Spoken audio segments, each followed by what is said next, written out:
Well, I'm up here in Vermont and it looks like we're about to get a pretty major thunderstorm, but I wanted to show you this old post and beam barn that I bought a few years ago with the intentions of turning it into an art studio or a small wood shop or maybe even a tiny house.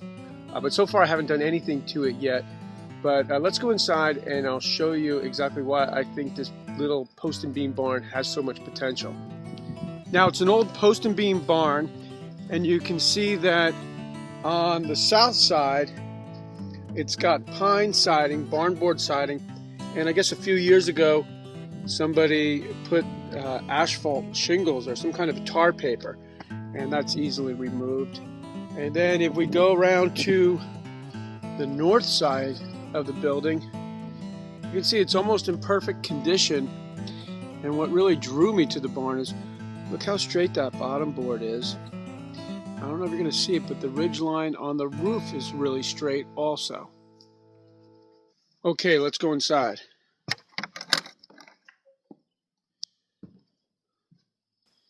First, I wanted to show you the structure of the building, and it is a post and beam barn, and it's basically 6 main posts, one in each corner, and then you have a post on the long wall on each side.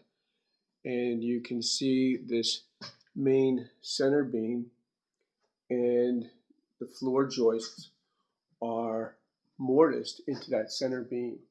See if you can see that. In each corner, there's a corner brace that is mortised into the post. And there it's mortised into the beam. And this is the main corner where the upstairs floor and the walls and the post all tie together. Okay, well now let's go upstairs, and to get upstairs we need to use this old ladder.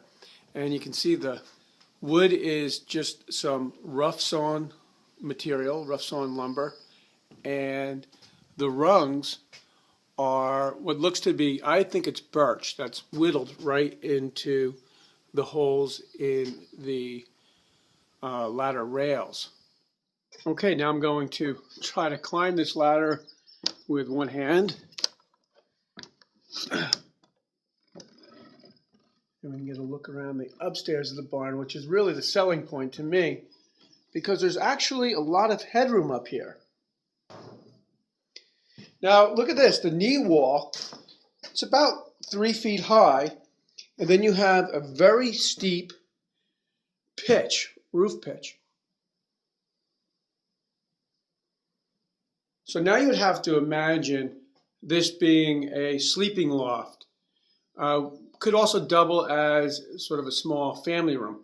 Now I'm standing in the center of the barn, and I'm not sure if you can get a feel of the space, but this is the selling point right here. I'm going to walk towards the west wall, and as I do that, I'm going to stick the lens of the phone out one of these slats, and it should adjust to the view. Now that would be a window. So can you imagine how nice that would be to have a living room / bedroom with a large window with this view? So you can see why I was sold on this barn. And again, whether this is a sleeping loft or a painting studio, it really does have some potential.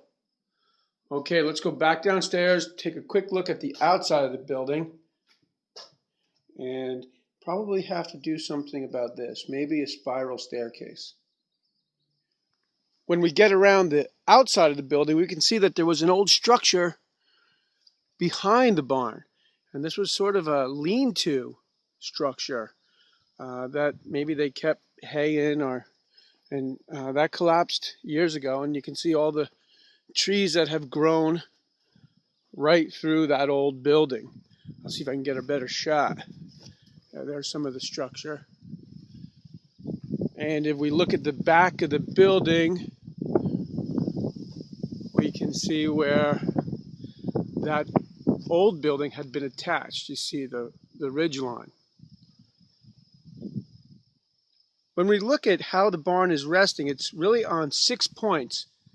A post in each corner and one in the center of the long wall. And because it's high off the ground, that's what's kept this barn from rotting out. So even though this siding looks like it's in pretty bad shape, that's really not too bad. Well, I hope you enjoyed this little tour of this old barn. I know whenever I see a barn like this, I always wonder how it looks inside.